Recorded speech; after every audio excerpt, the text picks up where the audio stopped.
This podcast, Strange, Rare, and Peculiar, is for kind of those in the know about homeopathy, deepening your knowledge, bringing you more information about what you need to know and maybe what you can leave aside about homeopathy. Homeo what? Homeo what?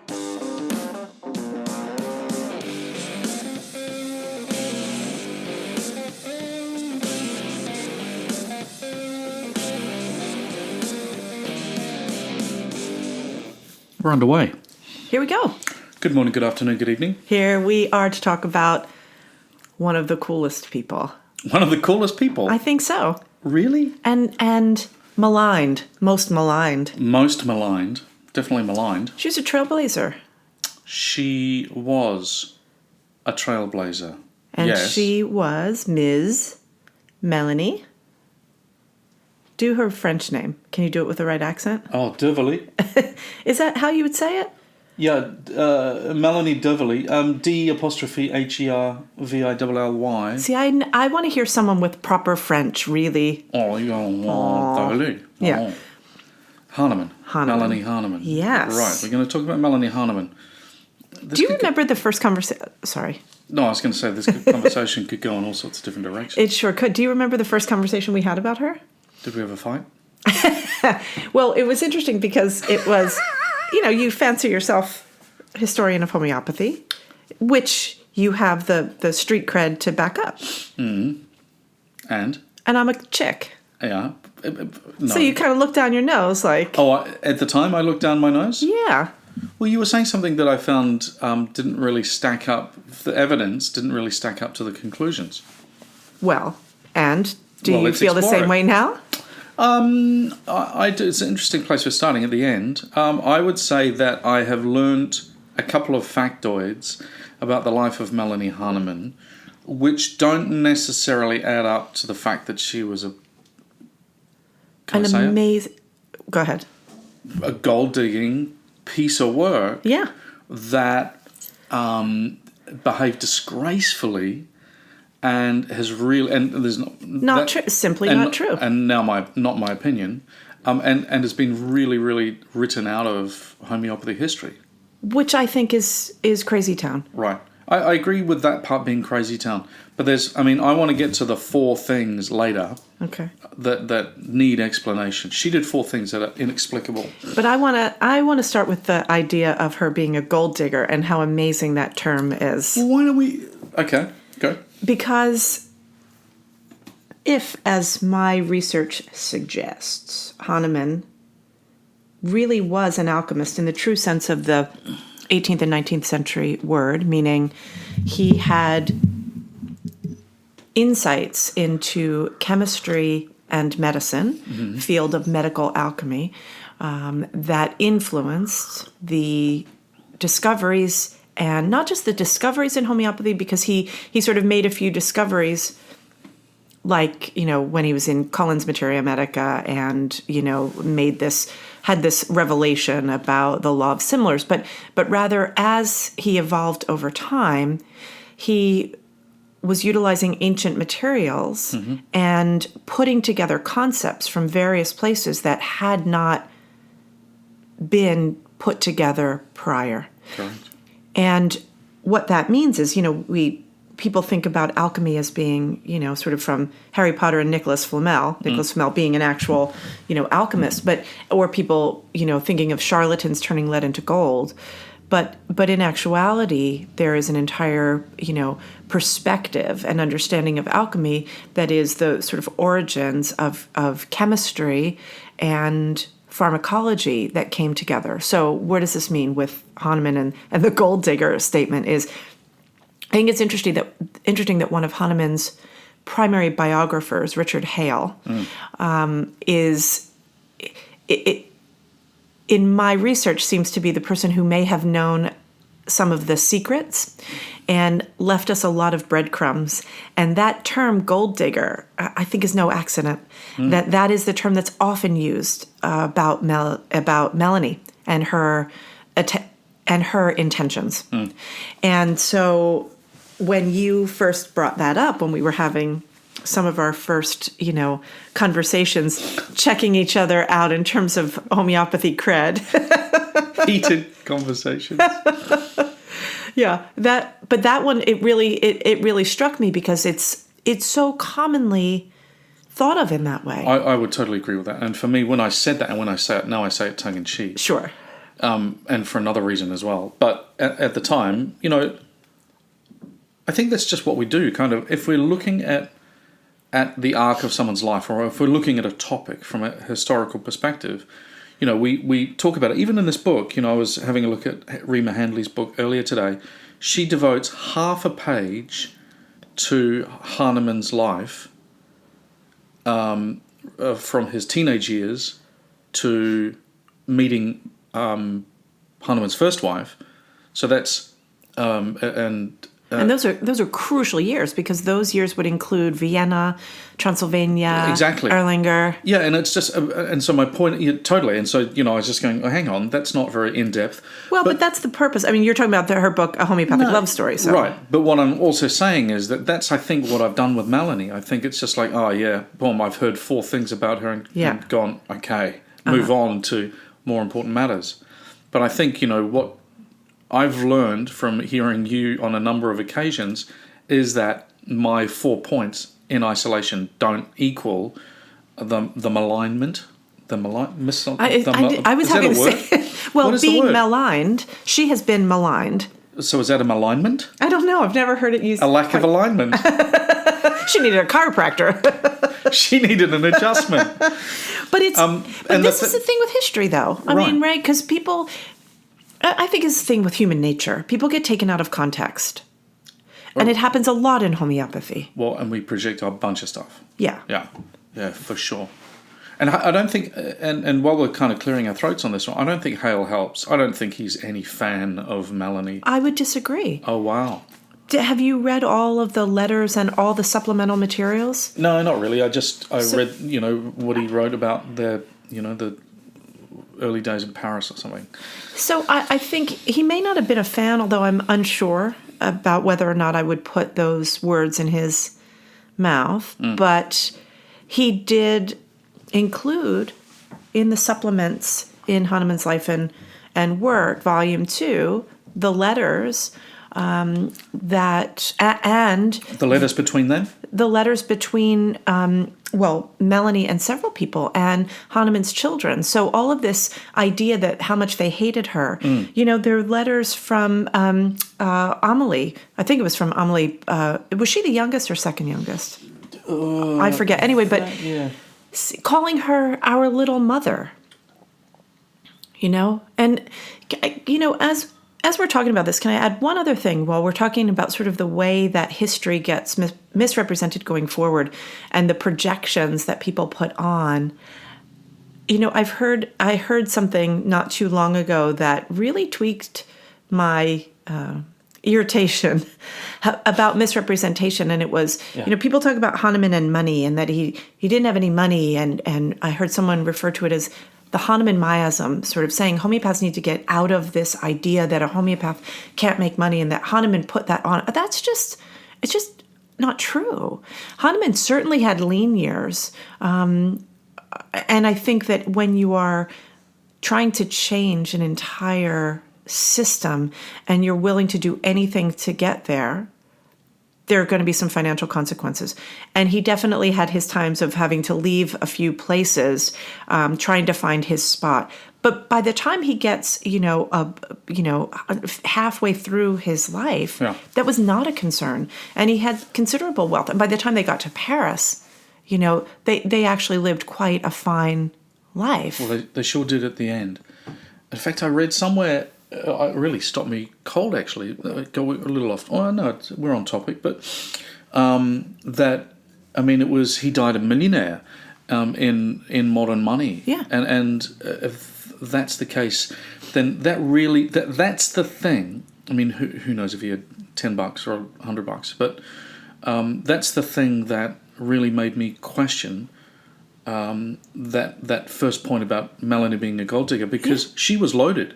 She was a very wealthy woman. But she did in renounce, and of herself. She was, but she did renounce her family's wealth when she went to study art, and her mother, the mother was a piece of work. She was a mad person. Yeah, Melanie's mother was, she was a bit of a shrew, and in Melanie's words, her mother was jealous of her and would, as Melanie went from being sort of a child to a woman, the mother got really jealous, and Melanie was the kind of kid who would rather read books and sit off quietly than go to the balls and the dances.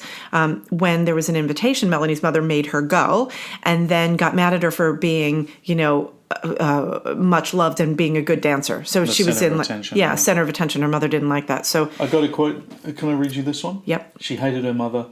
Her mother detested and maltreated us. Her rages resembled madness. My mother in her rages, which I never provoked, tore out my hair in handfuls, made my body black and blue by battering it. She disfigured me with her nails because she said I was prettier than she. I had too much spirit. One terrible day, I was in the country with my mother. My father was in Paris. My mother got herself into such a fury that she nearly killed me. I was 15 years old. She took a long, sharp knife and threw it at me. I lost my respect for her for the first time. I threw myself upon her in order to save her from a certain crime, and I fought with her. The knife wounded me in several places, but I tore myself away and I fled to Paris in the middle of the night. My father realized, oops, at last he would have to take sides and preserve me from death, and I got sent away to board with my painting teacher. Yeah. So that's the way. I'm not sure where that quote comes from. She, Comes from my iPad. From your iPad. So in Confidential Notes on the Life of Madame Hahnemann, Supplement 156 in Hale's Life and Work. So Melanie writes about how she was adopted by that art teacher. So she may have been sent off, but had such affection for that, for those people. And she says, at 18 years of age, I studied art anatomy in a lecture room to which I had access when the pupils were absent. Can we just discuss for a second that? And one of my favorite things in studying the history of medicine was the courses that we did on the old studies of anatomy, and how there were the anatomists who were basically the mechanics, and then there were the artists who documented it, and looking at the style of anatomical art throughout the ages. And always wish somebody would do a movie about this. There'd be a lot of nudes in that movie. There'd be a lot of nudes. There'd be a lot of blood and guts, or maybe just the guts. But oh, I see. Right. But this would be the but what's so cool is there were these really tight relationships, because the anatomist and his artist would have to they would develop a style together, right? So the artist influenced the anatomist and vice versa. And just looking at those books, they are absolutely stunning. So just say it again, because I didn't know that.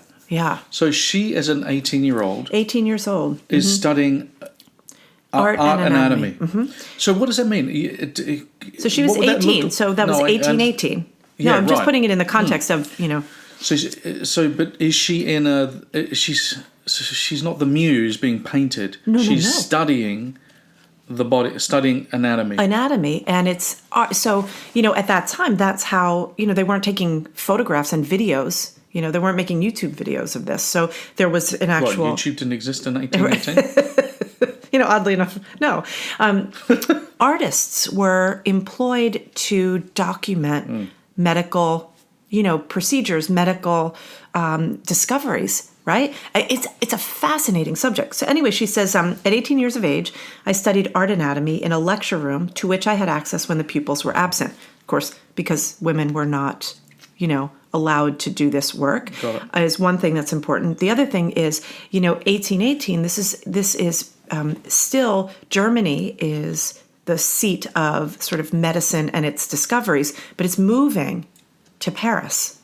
Bedside medicine, hospital-based and institutionalized medicine is starting to happen in Paris. So this was, you've got art, you've got culture, and you also have medicine becoming, right, so important at that time. She says, after having studied the external part of the human frame, I wished also to study its internal parts. And then, in spite of its loathsome side, I went right through the study of anatomy as the doctors do.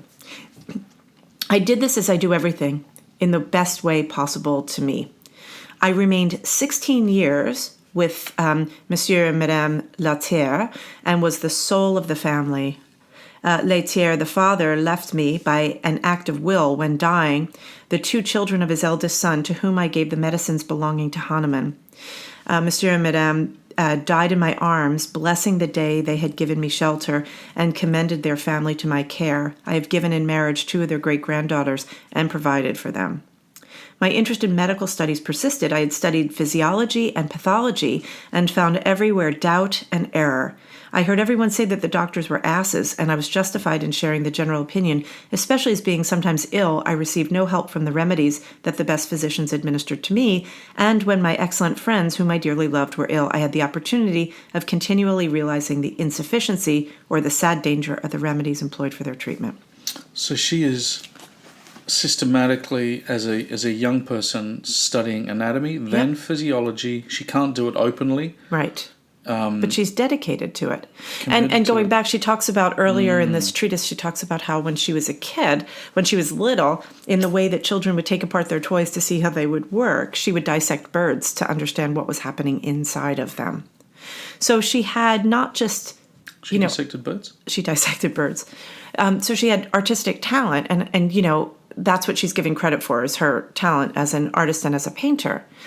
But the thread... Well, she was writing poetry in the 1920s. Listen to this. In the 20s, she wrote poetry and became involved in French politics. Right.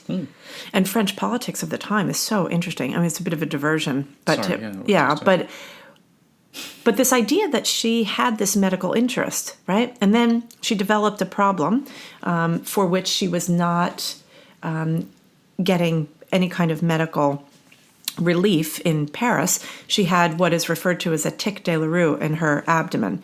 And it was to the point where she couldn't even paint.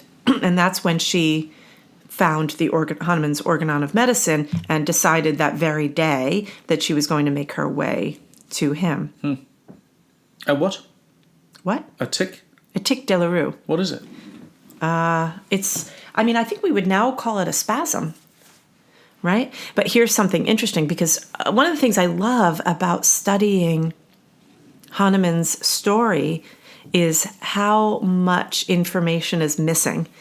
Every time I read something where there's a missing footnote or something has been rewritten in someone's hand, or, here in Hale says there are 2 different points, actually 3 different points in this treatise about Melanie, where he says, from this point forward, which is the point where she goes to Hahnemann, from this point forward, the draft and the final copy are totally different.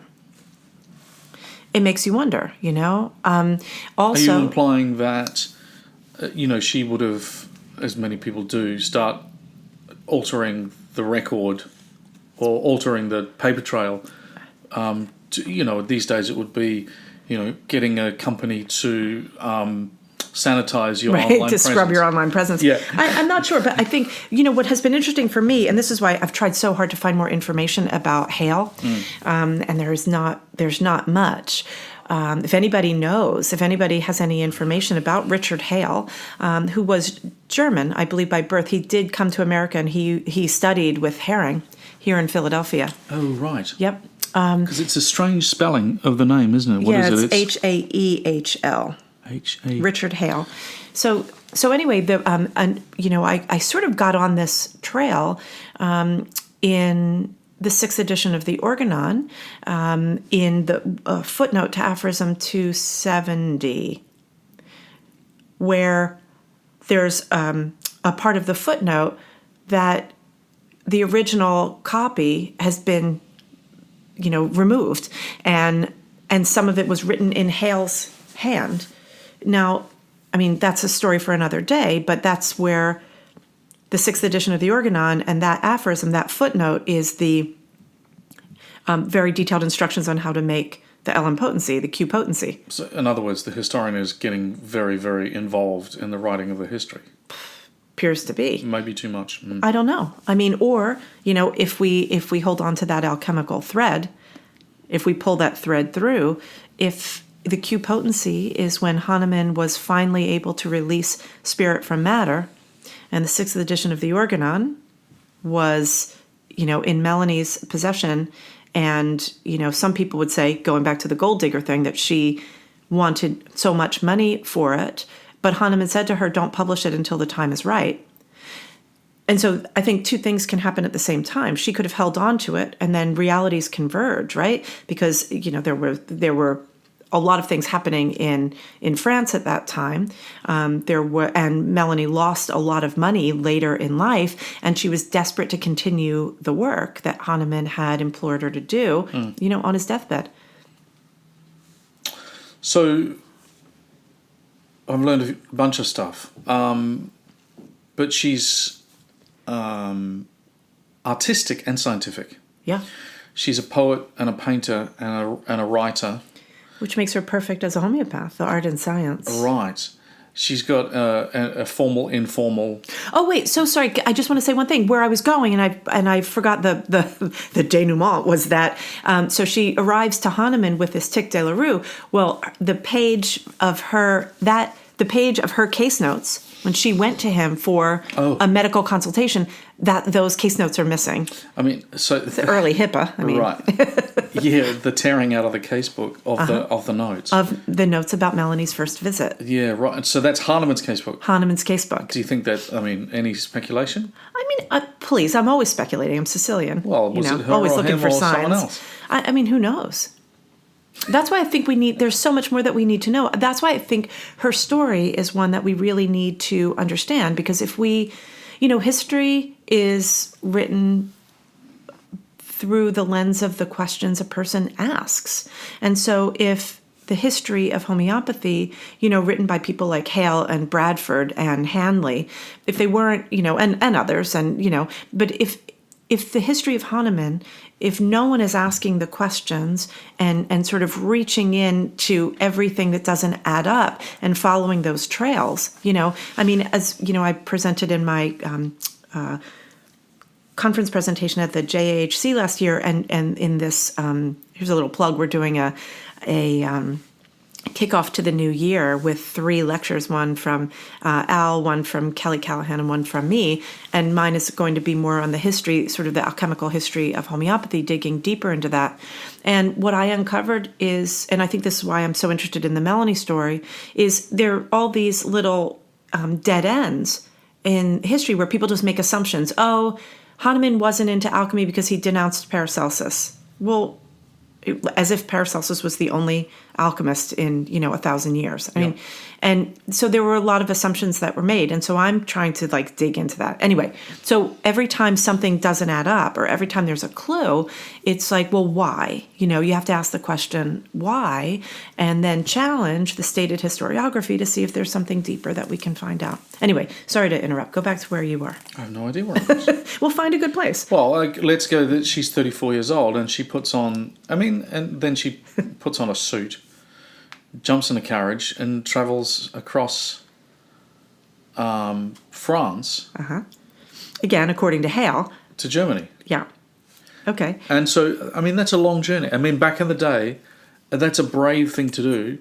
And it's, I suppose I've always thought to myself, okay, well, traveling as a single woman wouldn't necessarily be the safest, so why not put on the garb of a bloke? But is it as simple as that? It's not. I think it's kind of funny, right? And again, according to Hale, so the story goes that Melanie arrived dressed as a man. Now, in substantiating what you said, like a woman traveling alone, there is in Melanie's own words, in her own hand, the stories of her saying she actually didn't enjoy the company of some people, whether it be men or women, and she would rather, she didn't want to have to sort of deal with people just for the sake of dealing with them. I've got a quote on that. I prefer going about with men, for no sensible word can be addressed to a woman. Right. So, okay, fair enough. Yeah. So, but here's the thing. And it's possible that I haven't seen this, but I've only seen it from Hale, who it may be from him directly, or he was sort of making corrections to Bradford, whose history came before. But I want to know if Melanie says she went dressed as a man, or because in alchemy, so in an alchemical story, there for every male alchemist is the female counterpart. And it's not just because there's a male and a female part, it's that these two binary halves come together in wholeness, and there is a transcendence of the binary. So coming out of this idea of, the maleness, the femaleness to join together in perfect unity and the transcendence thereof. And so in a lot of the alchemical stories, there are women dressed as men or men dressed as women, or this concept of androgyny where one can't tell. And that's sort of a transcendent moment. It's interesting because there's also in alchemy this idea of the sacred hermaphrodite. So in other words, a person born of both, of both gender. And that idea is, or to create, to be the sacred hermaphrodite, again, transcends that, that binary expression. And there were all sorts of experiments over time to create the perfect person, right? The perfect entity. So there were, and this kind of lore goes into many areas. The idea of the homunculus. Right. So Paracelsus attempted to make the homunculus, which was, basically sort of the spontaneous generation of a human. And, we could go on. I mean, this is a doctoral thesis in and of itself, but, carried to its logical conclusion, you can see sort of some of the ancient stories, like the Christ story. You can see the alchemical metaphor, studying the Christ story. So the idea of being born a virgin birth, right? And so that can be equated to Sora, right? So this idea that Jesus was born without sort of the sort of post Garden of Eden stain, is a really interesting metaphor for Sora. Now, sometimes people go, oh, that's just, that's a story that's been made up and blah, blah, blah. But actually, seen through the alchemical lens and the historical context, all of a sudden it becomes a metaphorical corollary, right? And carried forward into, say, the Catholic Mass.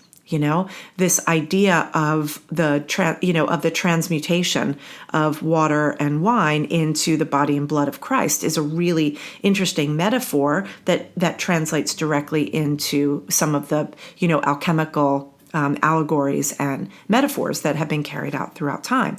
So taking this back to Melanie, it could just be that Melanie was dressed as a man because she didn't want to travel, with people. But it's also a very interesting thing that someone who may have discovered the elixir of life, Hahnemann, and his counterpart turns up, and there you have it.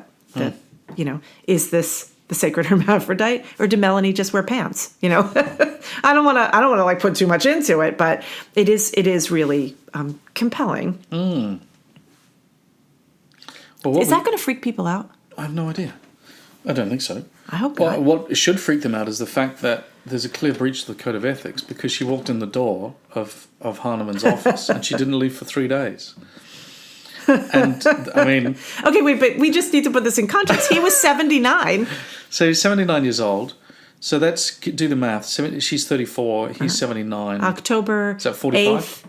October 8th, 1834. October the 8th, 1834. So that's 45 years different. Is that like Leonardo DiCaprio and his... I just call that Hahnemann's cougar years. Hahnemann's cougar years. Who else do you know, either in movies or, I don't know, has engaged in a relationship? 45 years. 45 years different.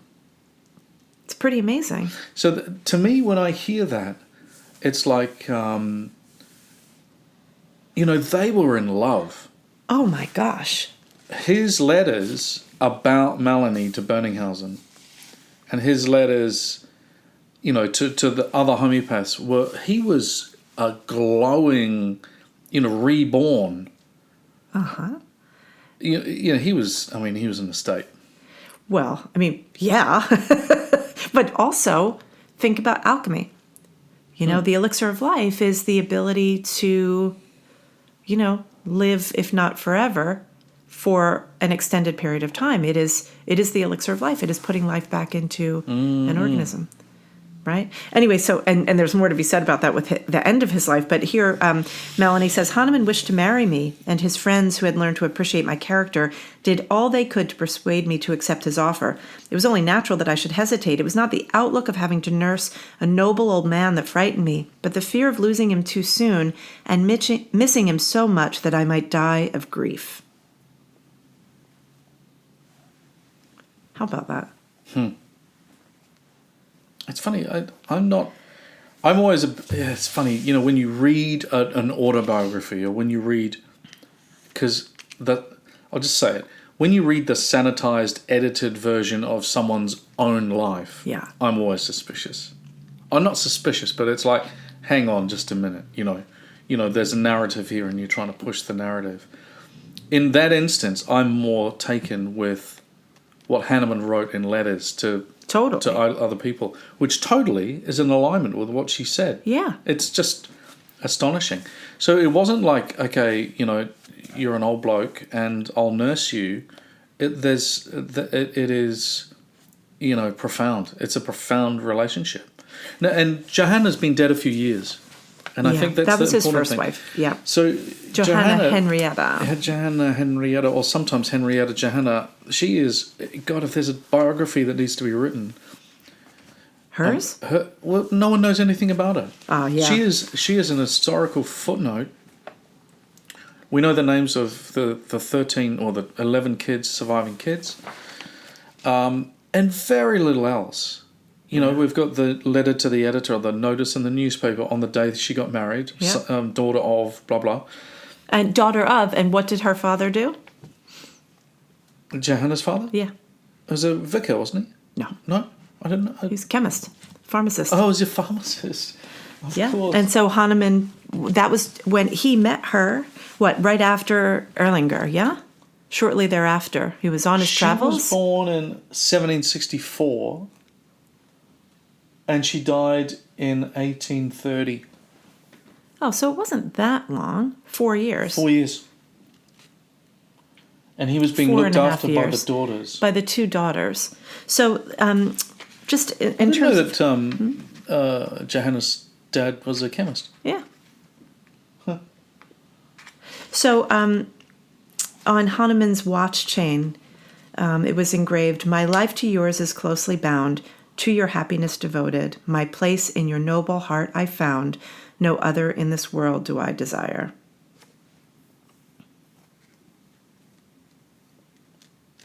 She says, when he died, the whole story of his last days is really, I think there's so much to be talked about there, and I think it's probably its own podcast. But I think, though, just some of the stories about Melanie and her devotion and love of him, but also her work. He completely entrusted her. I mean, she was his, closest companion. She translated for him so that he could move more quickly through his cases. She says because he was taking, he was always taking notes. He had her memorize Materia Medica Pura, and really kind of drilled her until she was able to, memorize that. And then when they were living in Paris, one of my favorite stories is told by was an American, was she an actress who happened to be in Paris and comes to have care by Hahnemann. And she tells the story of how in front of their house, which was a very, sort of welcoming, house on a major street, there were lines of carriages out front waiting to drop people off to be seen by Hahnemann and by Melanie. And so Hahnemann would work in the morning seeing patients, but by the time this woman was there, I'd have to check the date, but Hahnemann was like, she describes him as this little old man in a cloud of smoke from his pipe, and Melanie doing, all the work. And that Melanie would see patients with Hahnemann in the morning, and then in the afternoon she would tend to the poor, and she would provide, provisions for them, basically so that they could heal. Because she says, basically it's obstacle secure. If they don't have food, if they don't have the clothing, if they don't have what they need, they're not going to heal. So from 1 o'clock until the last person was seen, Melanie would, she would treat all of the patients. So. And she really, she worked hard. She was a workhorse. And when Hahnemann died, he asked her to continue on. And she was like, I'm tired. She says, my hair is white. I can't do this anymore. And, he gives his line, the life of ease is not for anybody who's going to do homeopathy. Yeah, he actually didn't say that then. He said, at the end of his life, let's see here. Oh, actually, this is beautiful here. 2 days before leaving me, he said to me, I have chosen you among all my disciples, and I leave you my scientific heritage, which is of some importance to humanity. Continue to work as we have done for such a long time. Carry on my mission. You know homeopathy, and you know how to cure as well as I do. I replied, but I am a woman. My body has grown tired. My hair has become white under the strain of this difficult work. I have well earned a little rest. Rest, said Hahnemann, and raised himself up in his bed. Have I ever rested? Forward, ever forward, against the wind, struggle against the strain, always cure, and everywhere, and by constantly curing you will compel justice be done to you. Current opinion will support you respectfully after having opposed you on your path. So he recognized, Well, you got that bit wrong. Yeah. Well, the police came knocking. Well, but also this part, we should go back to the part where he was writing letters to Herring to get Melanie a diploma from the Allentown Academy. Well, that's an interesting one. So they moved to Paris in 1835 in February, right? Yeah. And there's 3 moves within Paris, or 2 moves. And when they left, so the provision in their marriage decree is that she would take nothing from him, not a penny. Really? Even all of the marital gifts were left to the children, and everything was to be given away. Yeah, I'll find that for you. Yeah, there's a letter. I have the letter from the lawyer. Really? Yeah. Public declaration of the truth. Oh, listen here. So this is the report in 1835. This was in, I can't read this, it's in German, but it was a German paper. The reports concerning the marriage of Hofrath Dr. Samuel Hahnemann of Cotten with Miss Marie Melanie d'Hervely Goyer of Paris, published in the Deutschfritzstung and in some Berlin newspaper, are wholly lies and partly infamous slander, with the sole exception of the fact that such a wedding did take place. It cannot be but agreeable to the better class of public to learn the truth, and I, who drew up the marriage settlement between the married couple and between Dr. Hahnemann and the children of his first wife, and have therefore the most accurate knowledge of the circumstances, believe this declaration to be due both to the couple I so highly esteem and to the public. Yeah? The marriage has not on either side any ambiguous, subordinate purpose whatever. The old man, grown gray with incessant work, much persecuted and aggrieved, but highly respected by all his more intimate acquaintances, soon experienced in his conversation with Madame d'Hervely, who had come to him as an invalid to be treated, a higher enjoyment of life than he had previously surmised. And this elicited a profound desire to end the last days of his stormy life in quiet cheerfulness and in cordial union with her who was responsible for this higher happiness. The wife, who comes from a highly respectable and wealthy family and is 35 years old, possesses considerable unencumbered property of her own. She is talented, was educated in art and science. She became a painter and a poet, and has proved, but above all, she is a person greatly honored and renowned by the most respectful people in her country. Blah, blah, blah. It goes on to say. So then, both of them, of unselfish and sensitive dispositions, made only 2 stipulations of the marriage. 1, that she should receive no portion whatever of the whole property of Hofrath Hahnemann, either during his lifetime or at his death, but that all of it should go to his children and grandchildren without the slightest abatement. Number 2, that Hofrath Hahnemann should immediately assign his property to the said children and grandchildren. Now, how does this become that she's a gold digger? And he signs it. He says these are facts, and there are a couple more things basically of how the distribution of wealth and goods They didn't take a stick of furniture, right? So he says, I conclude this declaration with the information that the noble-hearted wife of Dr. Hahnemann has gloriously attained her object and that she finds her own satisfaction and the reward for many a sacrifice in the unmistakable happiness of her husband. Shame on him who intends to disturb the peace of this couple by slanderous lies. And there were slanderous lies. She was, they were... And the community, because by the 20s and the 30s... the homeopathy community was far spread around the world. Yeah. And, and he was the noble, founder. And the news broke that, he'd met a young one and was moving to Paris and it got ugly. And this poor woman who, worked so hard. Right. And... and the fact, I just think it's irresponsible that in 2022, people continue to spread misinformation. Lies. Telling all the lies. It's a Waif song. It's a good song. It's a very good song. So, all right. So we get to the 30s and the mid 1830s. They're in Paris, and then living the high life. He's going to the opera. Yeah. He's treating the famous folks. He's treating Paganini, with his syphilitic cankers. all that syphilis. All that syphilis. You could add a whole business on syphilis at that time. Dear Louise. And because they're living in the Rue de Milan, and the carriages are pulling up on the outside, and presumably, the fees are being paid, and things are going well. So, and one of the notes I remember is that his practice is full of the French nobility, which is recovering after the revolution. I mean, it's 30 years, I suppose, but things are settling down back to the old ways in France, and then he gets ill, and eventually dies of pneumonia, right? Yeah. I found the story of the American actress. Yeah. It tells about the house. Yeah, that's it. Let's just real quick, and then we'll talk about his death, though. So the American actress, she was Anna Cora Moat, and she visited Hahnemann in Paris in 1839, and then she wrote a series of essays in which was an account of her visit to Hahnemann. And she says, in the winter of 1839-40, I paid my first visit to Hahnemann to ask his advice about a friend who was ill. In order to have a consultation as early as possible, I took a cab at 9 o'clock, and after approximately half an hour, the cab driver stopped but did not descend from his seat. I asked him if we had arrived. He answered, "No, madame, it is not our turn yet. We must wait a little. There is Hahnemann's house," he said, pointing to a palatial building which was visible some distance away. The house was surrounded by a massive wall, in the middle of which was an iron gate.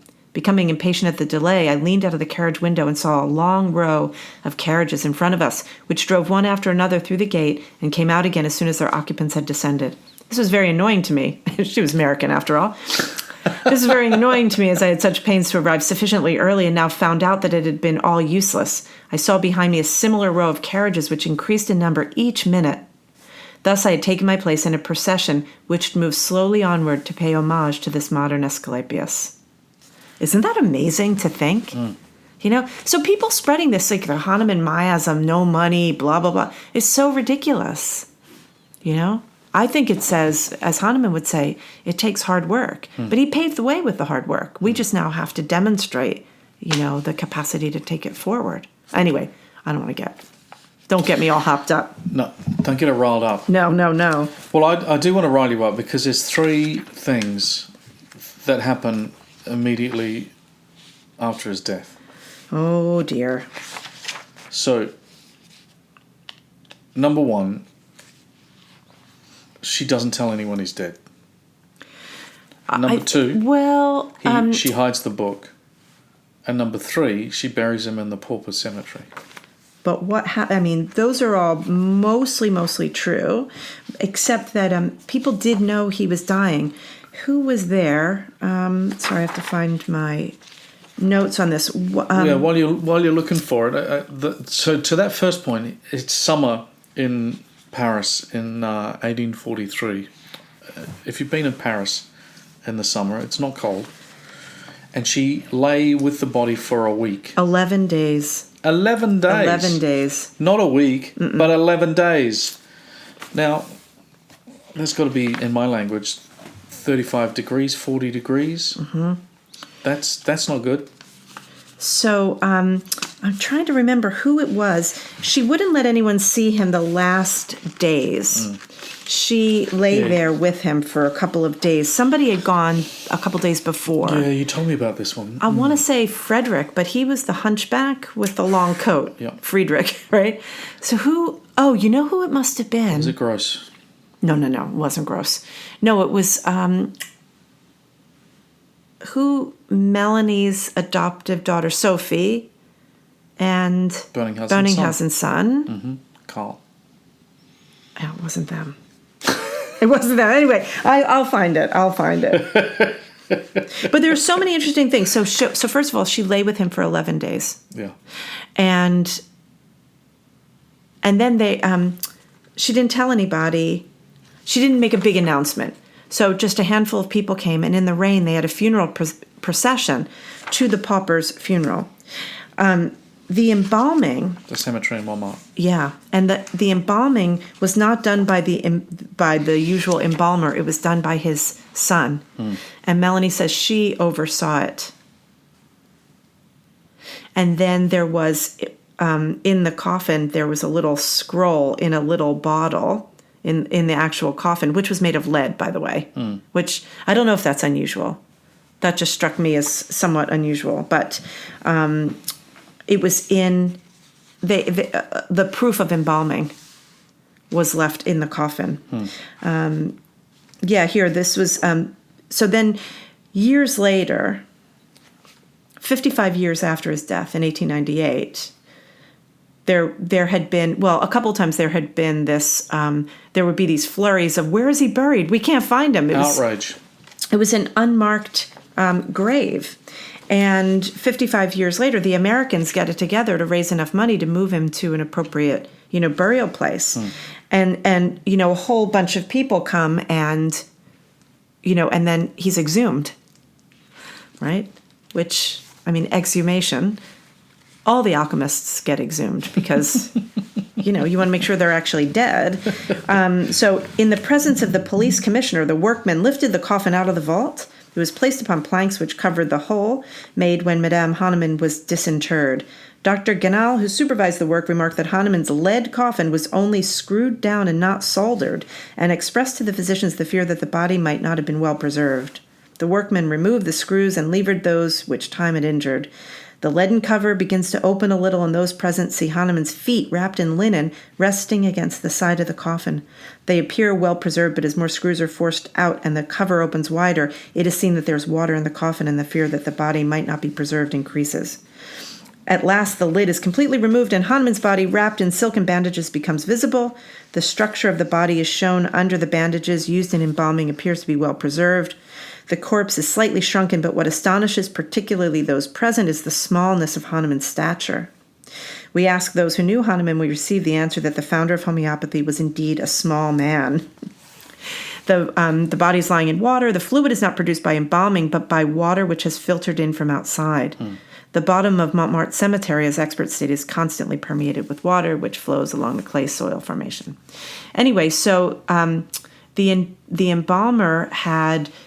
covered his head with pieces of cotton wool saturated with essences. And they removed them, and they had there had been enameled eyes placed in the orbits. And they said it was impossible to recognize Hahnemann's features, but there were a number of objects in the coffin that guaranteed the authenticity. And a lock of Melanie's hair. Yeah. Mm-hmm. But then the point is, from that source, that's so fascinating, is then they put him in a carriage and they took him across town to the east and to the cemetery, Père Lachaise. Yeah. And, there he is with all of the wealthy and rich and famous folks of Paris, along with some imports as well, like Jim Morrison. I was just going to say that. I saw Jim Morrison's grave in 1987. And it wasn't even a tomb. There wasn't a tomb. It was just flat dirt and a whole lot of graffiti. Really? Everywhere. Yeah. And the emanations of cannabis coming from the earth. And then when I went back in the 90s, they put a tombstone in for Jim Morrison. I wonder who did that. But all sorts of other people are there too, like Oscar Wilde and Edith Piaf. Here's and then Hahnemann. And now it's a beautiful... Oh, it's fantastic. Yeah. Here, I found it. This is Dr. Sus Hahnemann's letter of June 24th, 1896, to Dr. Platt of Philadelphia. My grandfather had the poorest and meanest funeral. He was buried very early in the morning. Unfortunately, it rained the whole time. Whilst the bearers were carrying the coffin down the stairs in the house at Rue de Milan, a painful altercation occurred between Madame Hahnemann and the men. These had put the heavy coffin down too suddenly on the stairs, and Madame was afraid not that the coffin might be damaged, but the banister. She therefore was more anxious about the ladder than the coffin. So he apparently didn't have good things to say about her. We walked behind the hearse, a very poor-looking procession to the Montmartre. When we arrived at the open tomb, there was already another unpleasantness. It was an old vault built of brick, which already contained 2 other coffins. I ascertained that one coffin contained the body of a Mr. Gohier and the other the body of Mr. Leterre. The coffin of my grandfather was too big and would not go into the tomb. The men tried for a time to force it in. Finally, they were obliged to tear off the stone lid, and thus at last poor Hahnemann found rest and peace. The grave is number 8. So, there was... Now, Sus Hahnemann is the husband of one of the daughters, and he adopted her name and then went to practice in London. Ah, that's who it is. I've got some details. Did he come to America? Don't know. And it's interesting that there's the wrong date on the death certificate. Yeah, Amelie. So Amelie married Sus Hahnemann. Oh, it was Dr. Leopold Amelie. Sus. And he adopted Hahnemann's name because it was good for business. Sure. And as a homeopathic physician in London in 1895. That's interesting, isn't it? So Yar had been there. Yar had been... it was Yar. It was Yar. Got it. So he went to visit Hahnemann on his birthday, and he says that Hahnemann had his usual spring bronchial catarrh, and it had attacked him so violently that his wife would not admit anyone. He was several times reported to be dead. This, however, was contradicted. So it's just quite interesting. I mean, there are so many controversies. So, I mean, and then there's... she buried him in the wrong tomb. And then I totally hear your side of the third point that I made before, which was that she deliberately hid the book. And when I say hid the book, everyone knew that Hahnemann was rewriting the fifth edition of the Organon to the 6th. And everyone knew, because he'd been very upfront about it, that he was changing the method of manufacture, and he was changing the administration of the remedies and all the rest of it. And then, when it comes time for, Melanie, where's the book? She went dark on it. Yeah, there is a letter from Hahnemann dictated in April 1842. No, sorry. This is Paris, 1842.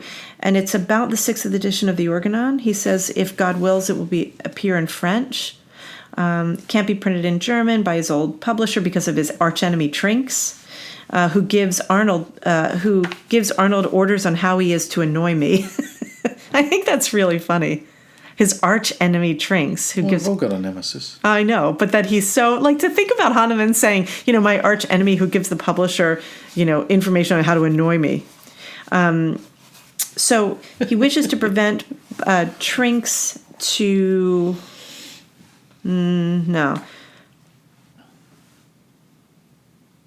Anyway, it looks as if he was going to publish, But then... he says, he writes that I took the whole of homeopathy from Paracelsus, but have concealed it. Trinks. Yeah. And Hahnemann says it. I actually... Listen, go down that... I can't go down that path. But it's interesting because he said to Melanie, don't publish it until the time is right. I didn't know that. Yeah. I think Rima Handley writes about that. So, so poor Melanie. And it's just, I think it's a good lesson for us, before you malign another, ask questions. Well, again, some of those points along the way, because there's another one, because she died in 1878. But in 1875, she then wrote to various professional associations and said, I do have the book, and you can have it, but I want some money. And it wasn't a small amount of money. It was an astronomical amount of money that she was asking for. And again, I think, if you just put those four points together. Fair enough. I think it's kind of understandable that you'd go, whoa, that's she's no friend to the community. Yeah. I think you've really helped me understand much more about her grieving process and all of that. It was profound. There's also, and this I don't have top of mind, she does write about her reasons. In her letters, her reasons for asking for money. I mean, she did fall on some financial hardship, right? Well, there's a couple of other things we've not talked about. One is that I'm short on the date now, but over on this side of the Atlantic, the Allentown Academy got going in 1835, and it closed soon afterwards because the funder pulled the money, because of the crash and whatever it was, 1838. But, and while there were no students, there is, in Julian Winston's Faces of Homeopathy, a very interesting and questionable document which shows that after the school had closed, they started handing out diplomas. And the first person that got a diploma was Herring. The second one was Jean, I presume, because he had a French name. And then Lippi got one. And then Melanie. Madame Hahnemann got a diploma, along with other, like there's some Russian physician, someone in Naples. Well, Hahnemann requested the diploma. Right. He writes to Herring. He wrote a letter to Herring, March 28th, 1841. He says, Dear friend, how are you and your two boys? I hope I may receive very good news from you. I would like to know if you become more familiar with our homeopathic practice, which of course is very laborious. I and my dear wife together cure a strikingly large number of patients. She cures in the later hours of the day many poor patients, and to my surprise, some of the worst kinds of diseases. And he goes on to say how all the patients that they get, even in the summer, there are so many homeopaths, few really good ones, blah, blah, blah. He says, if I have been correctly informed, your academy grants diplomas to good homeopaths. If that is so, you would confer a favor upon me if you would send one to my dear wife, Marie Melanie Hahnemann nee Derville, for she is better acquainted with homeopathy, both theoretically and practically, than any of my followers, and I may say lives for our art. And he sent him 2 little cameos to show what they look like. He says, these cameos will give you a fairly correct representation of my head. Oh my gosh. And he says, the copperplate engraving of the whole is a good likeness, only the artist has taken me in an unfortunate moment when I was probably vexed by the bad behavior of the bastard homeopaths of Germany. There is no trace in it of the kind-heartedness seen in my features. And he wrote him again. He had to ask him a couple of times. He wrote him again asking for a doctor's diploma for my dear wife. Well, you think about it, because if time's up and time's ticking, and she's obviously been practicing medicine without a license. Yep. What's the plan? And having a diploma would have helped, but it didn't help in the end, did it? Because she got busted. She got busted. She got fined. Yep. And fined, and then did she end up practicing under the what do you call it? Under the something? Yeah, under like the wing. Yeah, under the wing of a physician long after Hahnemann's death. Yeah. Wow. So what a story, huh? What a story. She is, It's an arc. I feel really good that I got to dress as her. Oh, you look fantastic. In fact, I felt an imposter because, here I am at the sprightly age of 55. At the time. And there you were, looking... You were looking 35, 34. Gee, thanks. But I certainly wasn't feeling or looking... 80. And... Don't sell yourself short. No. Sorry, I couldn't resist. But the wig. So we got to dress. So the Americans for Homeopathy Choice, Paolo Brown had an event. It was really fun. It was at the Joint American Homeopathy Conference last year, whatever, 2022.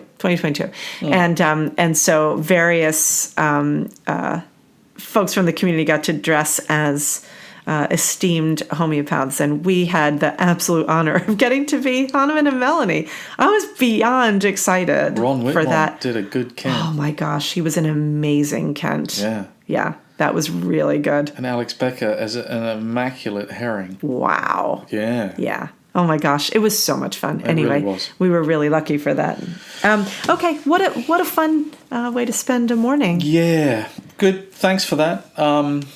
Let's do it again. All right then. All right. Bye, everybody. Take care, folks.